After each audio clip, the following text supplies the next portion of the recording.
शादी के बाद की पहली रात हर दुल्हन का सपना होती है।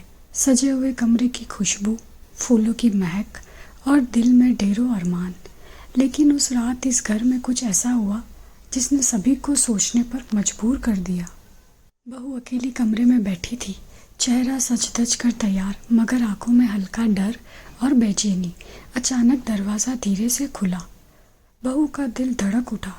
उसे लगा शायद उसके पति आए हैं, लेकिन सामने खड़े थे ससुर जी। बहू सुन्न रह गई। उसकी सांसें तेज होने लगी। कांपते स्वर में उसने कहा, ससुर जी आप। इस वक्त ससुर जी की आंखों में आंसू थे। उनकी आवाज़ धीमी लेकिन बेहद गहरी थी।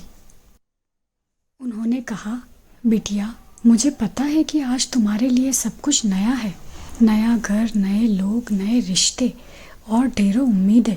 लेकिन तुम्हारी आंखों में जो डर और अनजाना सा बोझ देख रहा हूँ, वही कभी मैंने तुम्हारी सास की आंखों में भी देखा था। शादी के बाद एक लड़की कितना कुछ छोड़कर आती है, ये दर्द सिर्फ वही समझ सकती है। बहू की आंखों से आंसू बह निकले। उसने रोते हुए कहा, ससुर जी सच कहूँ तो बहुत डर लग रहा है। समझ नहीं आ रहा कि इस घर की उम्मीदों पर कैसे खरी उतरूंगी। ससुर जी ने धीरे से उसका हाथ थाम लिया और कहा, बिटिया तुम्हें डरने की बिल्कुल ज़रूरत नहीं।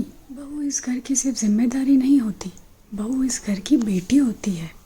और जब तक मैं जिंदा हूँ तुम्हें कभी अकेला महसूस नहीं होने दूंगा। याद रखना, तुम्हारे मायके का पिता अब दूर है, लेकिन इस घर में भी तुम्हारा पिता यहीं खड़ा है। बहू की आंखों में सम्मान और विश्वास की चमक आ गई।